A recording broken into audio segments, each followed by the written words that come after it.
Right, okay, how are we doing, everybody? Welcome to the section on swing structure and internal structure and complex pullbacks. So we've gone through, obviously, the introduction to market structure, going over stuff. We've gone through weak and strong highs and lows. We've gone through multi-time frame analysis. So now what we need to do is we need to understand swing structure in the market versus internal structure.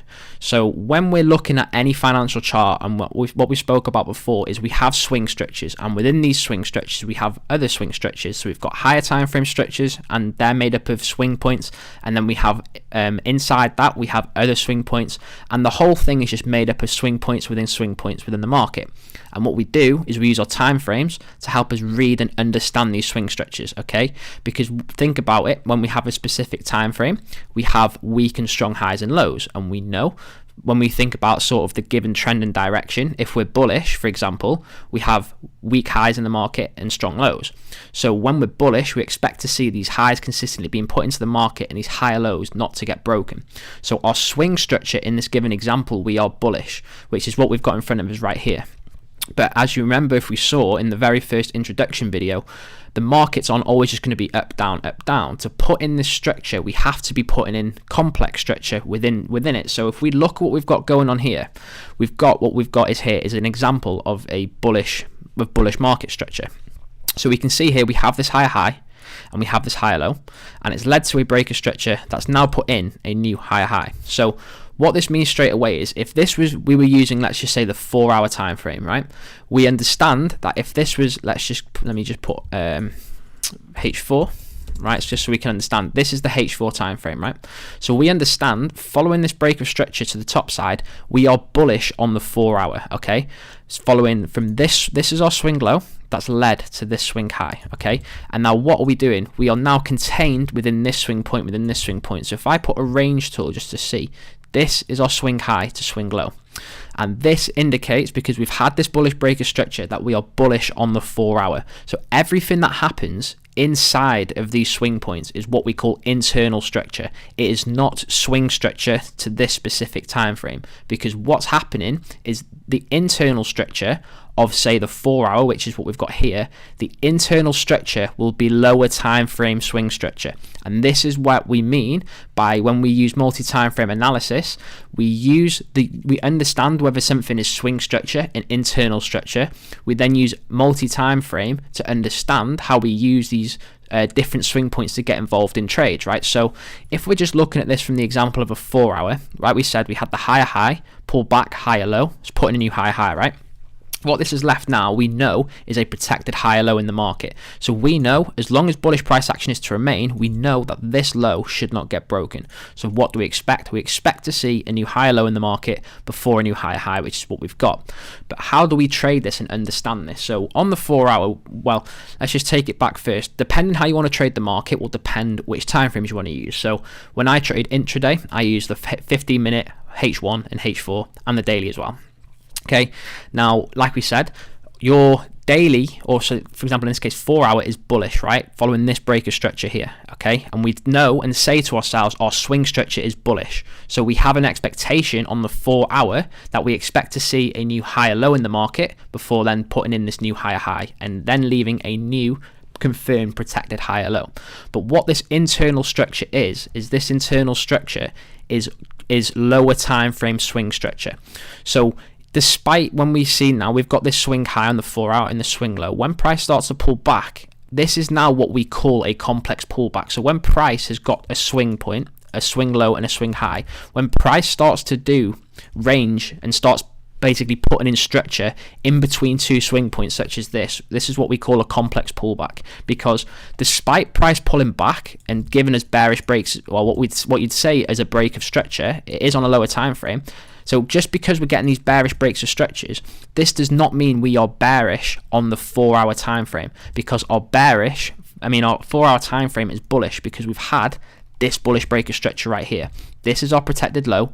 this is our weak high. So we expect this high to get run, this higher high. So overall, our narrative and our bias for this specific swing structure is that we are bullish. And then when we're pulling back and putting in this bearish structure here, this will be lower time frame structure, so say the H1 and M15. And what this is then this will be bearish swing structure on the H1 and M15, which is that whole multi-time frame analysis stuff.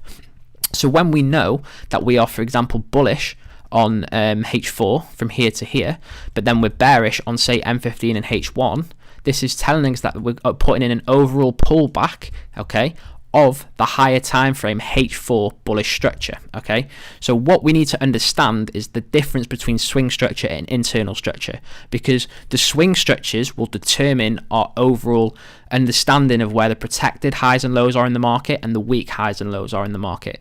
It'll be able to tell us and give us the direction in which we want to trade to help build on narrative and understanding, because what can get confusing for people is when we can see that we have this swing low and this swing high right here, people will get confused and see these bearish breaks of structures, and they will think that we're bearish, right, and the price is going to hit the floor.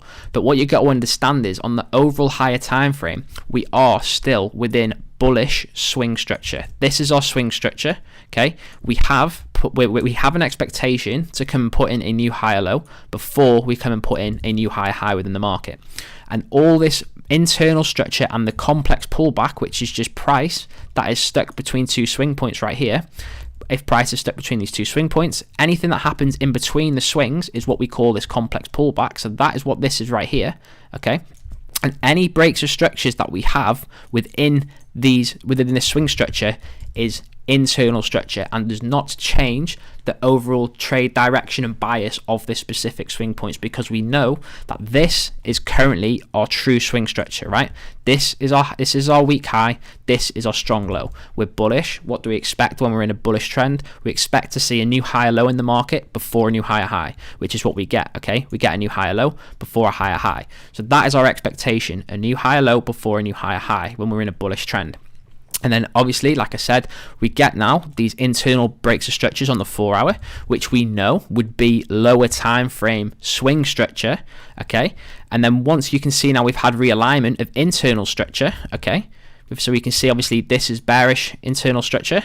Okay, which is counter trend to the overall bullish swing structure, which is because obviously this is the bullish swing structure, and then obviously then this is now counter trend internal structure.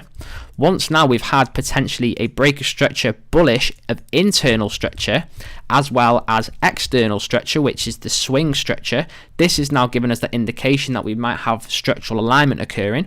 So now what's happening is we now have lower time frame structure lining up with the higher time frame structure, both being bullish. So when the higher time frame structure and the lower time frame structure, or the swing structure and the internal structure, are realigning, this is now saying, okay, we could now be seeing the expectation to come and put in this new higher high start to be put into play, because now we've had a shift and internal structure is lining up with external structure. But what we need to understand, and the main thing to keep on point about this is that you need to understand the difference between swing structure and internal structure. Okay, we have swing structure on specific time frames that give us the overall direction for the expectation of what we need to see.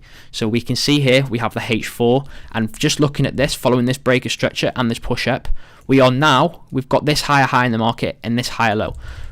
This now has the overall expectation to put in a new higher low, because we've got a protected low and a weak high. So we expect to see a new higher low in the market before a higher high.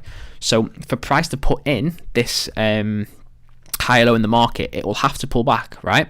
So it pulls back, but what it's doing is it's putting in bearish breaks of structures, because this is putting in that complex pullback and being able to basically put in this lower time frame structure to put in this higher low. But we've got to understand that this internal structure does not change the overall direction of the H4 swing, which is still bullish, because this is the weak high, this is the strong low.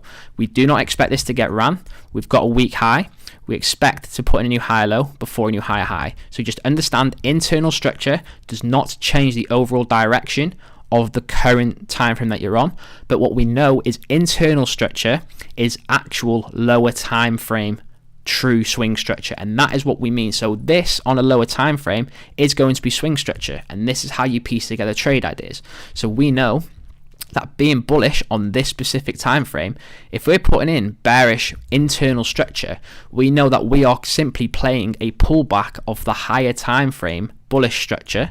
Okay, so we can look to maybe short, and then potentially find the demand levels, and then we can look to get involved in the trade, because the overall swing structure is still bullish, and everything that's happening within the swing structure is all just internal structure. But understand that the internal structure is just lower time frame swing structure, and this is what we're going to look at now, and then we'll obviously piece it all together using all the different concepts for multi-time frame analysis.